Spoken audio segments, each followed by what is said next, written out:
On a rarement la chance de mentionner qu'on a un beauceron dans l'élite du basketball et on a la chance d'en avoir un. 6 pieds 8, Marc-André Fortin.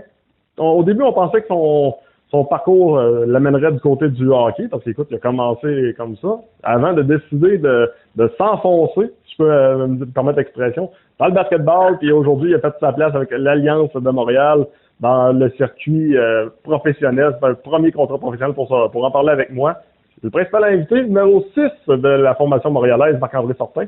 Salut Marc-André, comment ça va? Salut, ça va super bien, toi aussi? Ben oui, ça va bien, Marc-André. Hey, écoute, first, des gars de 6 pieds 8 en Beauce, bon, on peut peut-être en trouver, mais on n'en a pas des centaines. Même au hockey, c'est assez rare. Toi, qu'est-ce qui t'a amené au début à jouer au hockey? Puis par la suite, comment tu as fait la transition vers le basketball? Dans le fait, le hockey, quand j'étais jeune, ma mère allait écouter le hockey tout le temps à TV, puis mes amis, moi j'ai commencé un peu plus tard, là, j'ai commencé 9-10, deuxième année. Mes amis jouaient au hockey, puis ça me tentait de faire comme eux, puis de jouer avec eux, fait que j'ai commencé ça. J'ai fait tout mon hockey mineur à Sainte-Marie puis à Saint-Joseph rendu Jeff. Puis dans le fond, le basket, j'ai commencé ça au secondaire, si on veut, à jouer comme dans une ligue, mais mon oncle, lui, c'était un joueur de basketball. Puis ça m'a tout le temps intéressé aussi, fait que j'ai joué avec lui, puis c'est ça, dans le fond, au fur et à mesure, là, je progressais au basket aussi en même temps que le hockey, là. Puis c'est ça, à un moment donné, j'ai fait le switch là, au cégep. Ben, ça a l'air de rien, mais tu as quand même participé au camp des Tigres de Victo dans la Ligue d'hockey junior majeur du Québec. Donc, il y avait quand même une vraie possibilité là, que tu performes aussi au hockey. Oui, absolument. Ben oui, c'est ça. Dans le fond, le hockey, c'était mon premier sport. Là, puis le basket passait vraiment en deuxième à ce moment-là. Puis oui, je m'entraînais fort pour jouer au hockey, puis c'était ça que je voulais. Puis quand ça n'a pas marché, justement, là, j'avais une belle occasion au basket, fait que je l'ai pris. Là. Le basketball, tu sais, on dit souvent, hey, un gars qui est grand, il va être bon au basketball, mais c'est pas tout à fait nécessairement vrai à 100%. Ça donne une chance, on s'entend, parce que oui, le filet est haut, puis les joueurs de basketball sont généralement très grands, mais ça veut pas dire que c'est nécessairement un succès. Est-ce que tu crois que le hockey t'a aidé à devenir un meilleur athlète sportif complet en général? Oui, ben je pense que tout le fait de faire plusieurs sports, c'est sûr que ça aide un athlète à être plus performant dans un sport si on veut. Là, je pense pas que la surentraînement dans un sport au jeune âge, c'est une bonne chose. Fait que c'est sûr que le fait de jouer au hockey, de jouer au basket justement, puis j'ai fait d'autres sports aussi en grandissant, c'est sûr que je pense que ça m'a aidé à être un meilleur athlète. Oui. Le basketball, quand tu as commencé, est-ce que tu es devenu dominant dès le départ? Est-ce que ça a été un départ plus lent? Ben, je te dirais que secondaire, mes 3 premières années, j'étais à Polyvalente Benoît Vachon, puis on jouait dans la RSEQ, là, c'était pas dominant, là, je jouais, puis on avait du plaisir, j'étais bon, mais comme, après ça, secondaire 4-5, j'ai fait le changement, j'étais allé à Saint-Joseph pour être sport-études de hockey, puis là, la ligue, là-bas, c'était un petit peu moins bon, fait que c'est sûr que j'étais meilleur dans ce ligue-là, mais encore, ce niveau était moins bon en général. Donc, quand je suis arrivé et que j'ai fait le switch, en fait, j'ai fait ma première année au cégep de Sainte-Foy, puis j'ai joué dans le collégial de A. OK. Puis là, le calibre était vraiment, vraiment bon. Là. C'était des gars qui arrivaient du junior, du juvénile 3A, tout ça. Fait que j'étais loin d'être dominant. Après ça, quand j'ai fait le switch collégial 3 l'année d'après, c'était encore meilleur. Fait que non, il y a eu beaucoup d'apprentissage et tout, mais j'avais beaucoup de capacités athlétiques qui ont aidé là, à le développement. Selon toi, on va dire, ton étoile au basketball a commencé à briller à partir de quand? Est-ce qu'il y a un élément déclencheur, une rencontre avec un entraîneur, à un moment précis, selon toi? Tu parles le fait que j'aime le basketball ou vraiment le fait que je commence à être performant, si on veut? Ben écoute, j'ai quasiment le goût de te demander les deux. Parce que, tu sais, des fois, tu mentionnais que oui, il y avait des membres de ta famille qui jouaient au basketball puis tout ça, mais est-ce que l'éclair s'est fait là, de un, puis de deux, au point de vue des performances, quand est-ce que l'éclair s'est fait? OK, ouais, absolument. Ben oui, dans le fond, la passion pour le basket, le fait d'aimer le basket, ça a commencé quand même assez jeune. Là. Mon oncle, justement, lui, il avait joué collégial 3A dans le temps. Et c'est un autre basket, là. C'est son sport, en fait, là, si on veut, là. Puis, fait que j'ai toujours aimé ça. Puis, c'est pas juste mon oncle, c'était mon parrain. Fait que, en grandissant, mon parrain, je le trouve cool. Je veux faire tout comme lui. Puis, donc, c'est sûr que je voulais jouer au basket, je voulais me développer. Fait qu'on a fait beaucoup de basket ensemble en grandissant.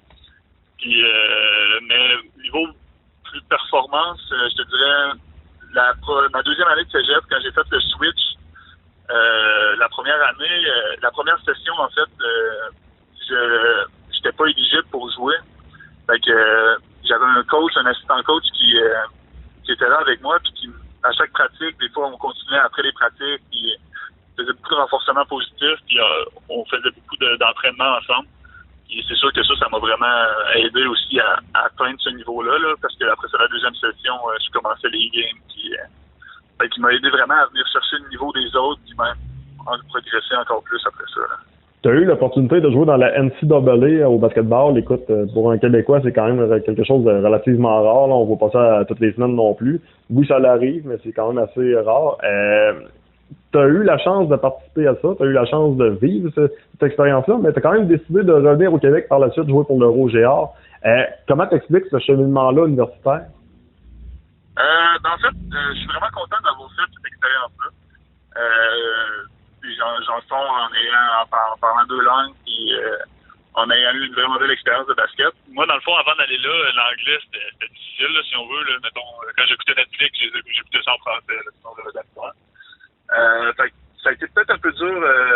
Ça a vraiment bien été à l'école, mais socialement, au début, c'était pas évident, si on veut. Il se passe des affaires autour de toi, tu comprends, tu veux interagir, mais tu sais pas tout le temps comment. Fait que des fois, tu finis par pas le faire. Fait que j'ai eu un peu plus de misère à ce niveau-là. Je dirais peut-être que c'est pour ça que j'ai voulu revenir à Québec, dans ce que je connaissais, avec les gens que je connaissais, puis il y avait plein de monde avec qui j'avais joué au basket qui était à Laval, qui faisait bien ça, puis ça allait super bien, puis c'était un bon niveau quand même. Fait que je te dirais que c'est pour ça que j'ai décidé de revenir. Là. Le Rouge et Or, quand on parle du Rouge et Or, écoute, souvent on parle du football, on dit qu'ils sont dominants, sont performants, c'est une équipe quasiment imbattable, puis tout ça, c'est de la grosse machine rouge. Mais au basketball aussi, c'est une grosse machine rouge, le Rouge et Or. On entend peut-être un petit peu moins parler, c'est peut-être un petit peu moins sexy, si je peux me permettre l'expression, là, du côté de Québec. Mais il y a encore pas mal de monde, pareil, qui viennent vous voir jouer, c'est encore assez populaire. Ouais, c'est populaire. Machine rouge, je dirais pas ça. Au début des années 2000, il était très performant. Avec Charles Portier, là, ils ont gagné plusieurs championnats provinciaux. Dans les dernières années, ça a été un petit peu plus dur. Là. On n'a pas eu les succès qu'on aurait voulu avoir. Mais oui, l'engouement pour le basket en général, il a vraiment augmenté. J'ai joué 6 ans là, à Québec là, dans les dernières années, puis j'ai l'impression que le monde sont de plus en plus fans de basket. Puis c'est ça, il y a de plus en plus de monde aux gens, puis de gens aux rencontres, puis c'est vraiment le fun. Tu as représenté aussi le Canada, ça a l'air de rien, mais peu importe le niveau, représenter son pays, c'est un beau fleuron. Ouais, ça c'était vraiment bien aussi. Là. C'était, dans le fond, le championnat, c'était les universiades. C'est une compétition d'athlètes universitaires. Puis oui, cette expérience-là était incroyable. Est-ce que d'avoir goûté cette expérience-là professionnelle qui est internationale, c'est là que tu as commencé à te dire une carrière professionnelle, c'est pas nécessairement impossible? Non, je te dirais que j'ai toujours été un gros compétiteur, puis vouloir me surpasser, puis m'améliorer, puis atteindre les plus hauts niveaux, si on veut. Puis dès que j'ai fait le switch basket, je te dirais que l'objectif c'était de jouer professionnel. Ben, tu sais, au début, j'étais jouer universitaire, division 1. Puis après ça, jouer professionnel, c'était l'objectif. Là. Puis c'est sûr que représenter le Canada, là, en ce moment, c'est encore un objectif que j'aimerais pas atteindre à un certain point. Puis, ouais, absolument. Basketball. C'est pas dernièrement, ça fait longtemps que c'est le projet. Là. OK. Le basketball professionnel, on s'entend que, OK, il y a déjà eu les Kebs à Québec, là, il y a plusieurs années, mais au Québec, en général, il n'y a pas vraiment d'opportunité. La formation de l'Alliance de Montréal, nouvelle équipe dans la Ligue élite canadienne de basketball qui voit le jour et qui décide de jeter son dévolu sur toi.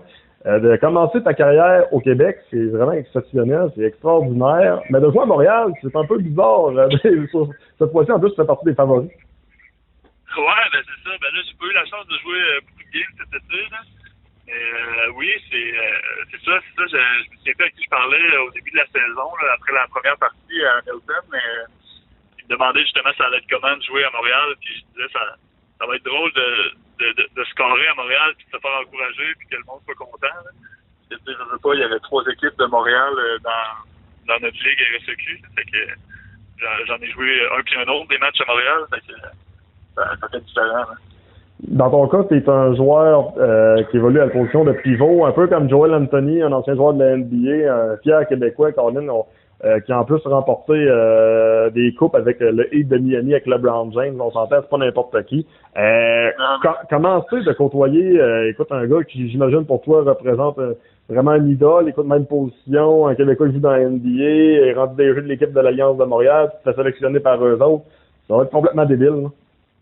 Ben oui, c'est vraiment bien. Puis, tu sais, il est vraiment accessible aussi. Tu sais, il est souvent, c'est le directeur général, là, fait qu'il il nous coach pas directement, mais il est souvent dans le gym. Puis, au début, tu sais, des fois, il venait me voir, puis il me montrait des petits trucs, puis il me disait travailler sur certains points. Puis, c'est vraiment le fun. Là. C'est différent, là. C'est un autre niveau. Quand on tombe professionnel, écoute, on dit le terme professionnel, mais la coche est aussi grosse que ça. Pour expliquer peut-être aux gens, là, c'est quoi la différence entre jouer universitaire et jouer professionnel, autant sur le terrain que dans l'encadrement, est-ce qu'on voit vraiment une différence marquée tant que ça? Ouais, quand même. C'est sûr que le niveau, c'est quand même une grosse coche. Tu sais, on arrive, puis nous, notre équipe, on est quand même jeunes. On a beaucoup de gars qui arrivent justement, qui viennent de l'université ou même qui vont y retourner. Mais tu sais, dans la ligue, il y a beaucoup d'équipes qui ont des joueurs. En fait, même dans notre équipe, les autres joueurs, c'est tous des gars qui jouent soit professionnels en Europe ou aux États-Unis pendant l'année. Tu sais, c'est leur travail. Là. Fait que, rendu là, le club te paye pour te développer, pour être performant. Fait que, rendu là, tu peux pas te lever un matin puis aller là du reculon. Puis, tu sais, faut vraiment que, si on veut, faut que tu travailles. Puis, c'est toi-même à toi de te pousser, mais l'encadrement est super. Là, on a des coachs, si on veut shooter, on est capable d'avoir des gens qui viennent nous bander, nous donner des enseignements, en musculation, on a des gens avec nous, puis c'est super. Là. Il y a un cas d'encadrement qui est exceptionnel, puis je suis content de voir ça. Au point de vue là, de jouer des matchs, bon, tu mentionnes, tu t'es blessé malheureusement en début de saison, tu as eu la chance quand même de jouer au moins un match devant ta foule, tu as eu la chance lors des 2 premiers matchs de voir du temps de jeu, d'avoir du terrain de jeu. Écoute, t'as un joueur d'expérience aussi qui est en avant de toi, veux pas. Comment tu te sens justement d'avoir eu la chance de quand même jouer en tant que recrue, que les entraîneurs te fassent confiance dès le commencement? J'étais vraiment content. Tu sais, le camp d'entraînement était vraiment intense. J'ai vraiment eu beaucoup de bons commentaires au niveau de mes performances, et de mon éthique de travail, et tout ça. Puis ça s'alignait vraiment bien pour être une belle saison avec un tout temps de jeu puis tout ça. C'est sûr que la blessure est venue brouiller, est venue changer les cartes un peu tout ça, mais non, j'étais vraiment content puis ça allait super bien. Puis c'est ça, là, en ce moment, je travaille fort sur ma rehab pour être prêt à revenir puis espérer jouer quelques games d'ici la fin, sinon être prêt pour ma prochaine saison. Là. Ben, chose sûre, je pense, écoute, je sais pas si vous avez eu des discussions, mais je suis convaincu que oui. Je pense que la formation montréalaise se voit un peu dans sa soupe. J'ai comme l'impression que blessure par blessure, et ils n'ont pas jeté la serviette avec toi, puis ils te voient vraiment comme un beau projet pour leur formation.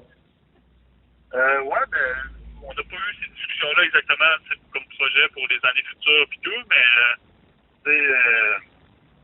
au début, là, on savait pas exactement si j'allais être actif ou non pour la première game quand on parlait avant le camp d'entraînement. Puis finalement, c'est ça, là, au camp d'entraînement, ça s'est pas bien été. Puis j'étais dans l'alignement pour le premier match. J'ai eu des bonnes minutes quand même. À mon avis, j'ai bien fait ça. On s'est finalement incliné, mais une belle première expérience professionnelle. Même le match contre Concours, ça l'a super bien été. Puis c'est ça, là, malheureusement, la blessure. Mais même après la blessure, là, j'avais des bons commentaires des coachs par rapport à ce que j'avais démontré, si on veut, puis de pas me baisser la tête, puis continuer, puis de rétablir pour être capable de revenir fort. Là. Les matchs de l'Alliance qui vont être présentés, les matchs à domicile vont être présentés du côté de RDS. C'est une belle visibilité pour votre équipe. Je suis convaincu que si tu reviens rapidement, ou peut-être l'an prochain, si le projet continue, écoute, je pense qu'il y a plusieurs beaucerons qui vont être intéressants de voir jouer, puis j'ai comme l'impression que tu vas comme peut-être sentir que ta famille est plus proche de toi qu'elle l'a jamais été au point de vue du moins des matchs. Oui, c'est ça déjà cette année, ma mère puis ma tante, mon oncle, elle a acheté des billets pour venir, même si c'est à Montréal, c'est un peu sur la Seine-Marie, c'est à 3 heures quasiment. qui avaient acheté des billets. Là, ils sont pas venus à tous les matchs finalement, mais l'objectif, c'était de venir à tous les matchs qu'ils jouaient. Là.